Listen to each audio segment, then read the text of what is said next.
अगर रीजन का एक स्टेटस अपडेट दें तो एक चीज़ बड़ी क्लियरली दिखती है कि साहब चारों तरफ इस टाइम पे बॉम्बिंग और ये सब चीज़ें चल रही हैं। हर कोई क्लेम कर रहा है कि उसने सारी मिसाइल शूट डाउन कर दी हैं, लेकिन जो ग्राउंड रिपोर्ट्स आ रही हैं वो बड़ी डिफरेंट हैं। आपको सबको दिखता है कि किस तरह से कई जगहों के अंदर काफ़ी ज़बरदस्त अटैक्स हुए हैं। ऑफ कोर्स ओवरऑल डैमेज ज़्यादा इतना नहीं है, बट दिखता है कि भाई अबू धाबी के अंदर, कुवैत के अंदर, कतर के अंदर, सऊदी अरेबिया के अंदर, इराक के अंदर काफ़ी जगहों पे डैमेज हुआ है। सो ईरानियंस की तरफ से, जैसे मैंने दोपहर के शो में भी बोला था, एक इनकी कोशिश है कि to kind of create that sort of a situation जहाँ पर ये पूरे गल्फ में काफ़ी प्रेशर डाल सकते हैं। एंड उसका रिएक्शन जब सऊदी अरेबिया से आया तो वो बड़ा एकदम क्लैरिफाई हो गया कि यार उनका जो प्लान है ये पूरा ठीक ठाक बैठ रहा है। सऊदी अरेबिया ने बेसिकली कंडेम करा पूरे रीजनल अटैक्स के ऊपर। एंड जो ये लोग आई थिंक इनके प्रॉब्ली दिमाग में था, क्या था, there there I don't know if they are ready for it और नॉट, कि इनको था कि ज़्यादा इसराइल के साथ ठुकाई होगी। बट इसराइल में अभी तक इतना हिट नहीं हुआ है। What they've done is actually hit the region. And वो एक बड़ी इंटरेस्टिंग सी टैक्टिक है। और आप देखेंगे यहाँ पर ईरान ने भी आके जो क्लैरिफिकेशन दी है कि साहब हम सिर्फ यूएस के बेसिस को मार रहे हैं, जो भी कंट्रीज़ हैं हम उस पर हमारा कोई रिश्ता नाता नहीं है। ऑल्दो उनका जो रेटरिक था वो पहले अलग था, अब थोड़ा डिफरेंट है। बट एक चीज़ यहाँ पर देखिए, आपको थोड़ा सा इस मैटर में हमको समझना पड़ेगा कि सबसे बड़ी चीज़ जो आपको दिखती है कि साहब इसमें जो रीजनल कंट्रीज़ हैं उनका रोल क्या है। फॉर एग्जांपल पाकिस्तान में आपको दिखेगा कि साहब काफ़ी हद तक पाकिस्तान की एयर स्पेस यूज़ करी जा रही है। उनके जो बेसिस हैं जहाँ पर ड्रोन्स और ये सब चीज़ें उड़ते हैं, दो मेजर बेसिस हैं। एक तुर्बत है, एक्चुअली दो तीन है, एक तुर्बत है, शमजी है, दलबदीन है। ये तीनों से वहाँ पर ड्रोन्स और इन सब की फ्लाइंग चल रही है। एंड कहीं ना कहीं एक चीज़ दिखती है कि there are countries in that region. अगर आप देखें, जॉर्डन की तरफ से न्यूज़ आई कि उन्होंने कुछ शूट डाउन्स करे हैं। इराक की तरफ से जो एक बेसिकली जिसके सिर के ऊपर से सब कुछ हो रहा है, फ्लाइंग अप एंड डाउन, वो सब चीज़ें चल रही हैं। There are countries who are at the side line but still kind of impacted, participating and affected.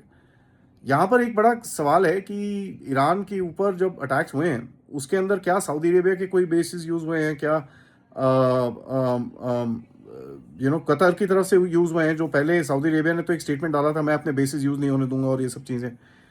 सो जो स्टेटमेंट्स थे और जो ग्राउंड रियलिटी आज दिख रही है, two different things. And that's something which is the base line of this war. तो मैं अपने चैनल पे काफ़ी टाइम से मैंने बोला कि ये जो इतने बड़े बड़े स्टेटमेंट्स आते हैं, इन पे it doesn't hold any water.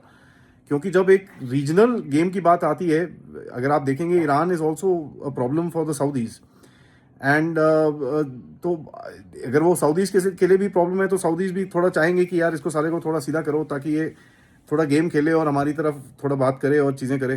क्योंकि देखिए, जो इसराइल के साथ एक नॉर्मलाइजेशन होनी थी, उसमें सऊदी अरेबिया तैयार हो गया था। एंड कहीं ना कहीं अगर आप देखेंगे कि सऊदी अरेबिया जब अगर तैयार हो गया, तो उसका जो रोक आई थी वो आई बिकॉज हमास ने जो चीज़ करी है वहाँ पर गाजा के अंदर। So Saudi and everybody in the Middle East could not really do much.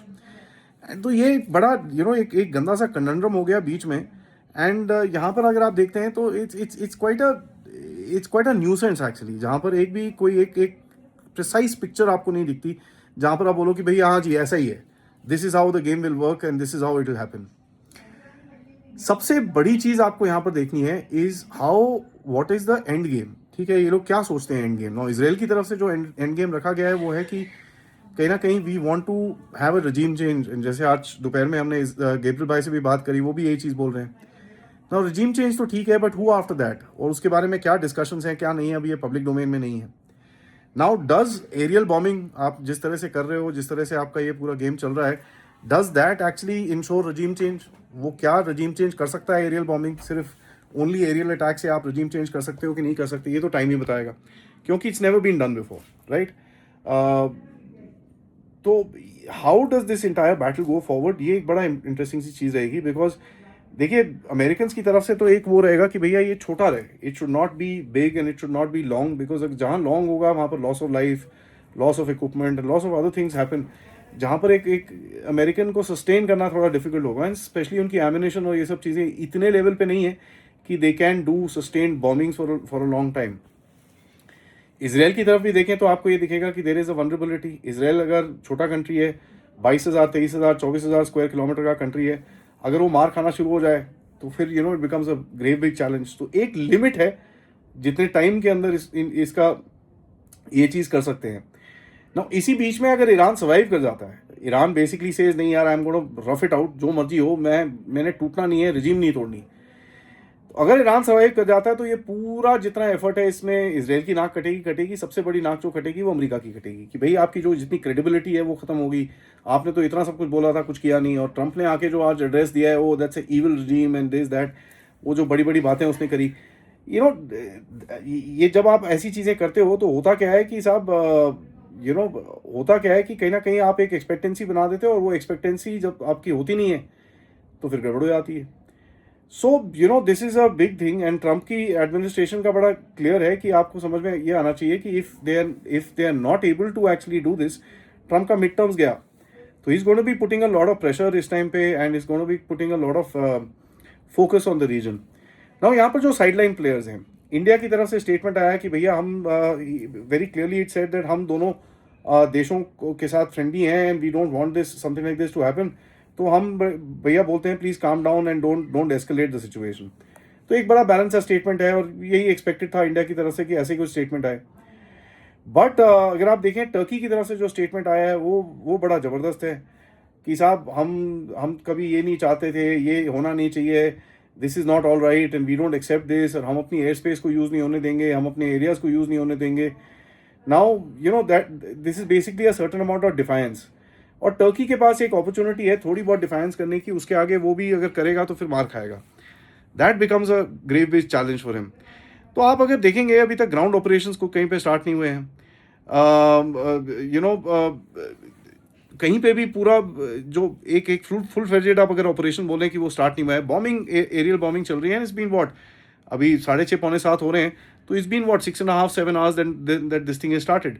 And अगर आप देखें इसका जो रीजनल इम्पैक्ट रहा है, अभी सऊदी अरेबिया का मैं कमेंट पढ़ रहा हूँ, Saudi Arabia has condemned Iran's attacks on UAE, Bahrain, Qatar, Kuwait and Jordan, reaffirming support to the affected states, urging international community to act against Tehran's threat to regional security. ये एक country था, थोड़े time पहले बोल रहे थे कि साहब नहीं नहीं नहीं, हम तो बिल्कुल भी अपनी तरफ से यूज़ नहीं होने देंगे। जैसे ही ईरान ने ये करा तो अब सऊदी अरेबिया पूरी तरह से गेम पलट गया है। रशिया की तरफ से जो स्टेटमेंट आया कि Russia condemns US Israeli strikes on Iran, calls for returning to diplomacy, तो ये भी बड़ा इंटरेस्टिंग सा स्टेटमेंट है। अभी चाइना की तरफ से इतना मेरे को दिखा नहीं है कोई स्टेटमेंट, अगर आया हो नहीं आया हो। So the world is gonna start taking its places, world is gonna start taking its position, and कहीं ना कहीं आप देखेंगे कि people will start kind of settling into भैया आप करना क्या है, राइट? वो करना क्या है सिचुएशन के अंदर आपको दिखेगा कि this is now going to be the interesting part, and how does this actually go forward is what will tell you. मैं कोई प्रिडिक्शन तो करना नहीं चाहता, बट एक चीज़ मैं बताऊं, देखिए ईरान के पास एक वनरेबिलिटी तो है, उनकी एयर डिफेंसेस, उनके जो डिफेंसेस इक्विपमेंट हैं और जो उनके पास लेग्स हैं ऑपरेशंस की, वो इतनी नहीं है, they don't have that. So somewhere down the line they have a challenge, right? Israel की अगर आप देखेंगे vulnerability, it's a small country, damage taking capability कम है, तो इंटरसेप्टर्स अगर इनकी कंप्लीट नहीं होती हैं, that becomes a challenge for them. So एक चीज़ आपको बड़ा क्लियरली दिखता है, both of them have a limited amount of time, and यहाँ पर अमेरिका भी आता है जिसके पास एम्यूनेशन इतनी नहीं है कि ये चीज़ें कर सके। लिमिटेड टाइम है, लिमिटेड स्कोप है, 2-3 हफ्ते का टाइम है, क्योंकि अगर ये जितना एक्सपैंड करेगा उतना Iran will become stronger in the sense, in terms of its narrative. Physically चाहे वो वीक होता रहे, एक वो विक्टिमहुड का नैरेटिव उसके साथ में जाएगा, और जितना ये लंबा चलेगा उतना ये एक्सपेंसिव होएगा for Israel and the American. Now यहाँ पर अगर आप बहुत लोग बोलते हैं भैया चाइना क्या करेगा, चाइना ये कुछ करेगा and all that, I personally feel, and इसके पास मेरा कोई वो नहीं है, China will not physically enter.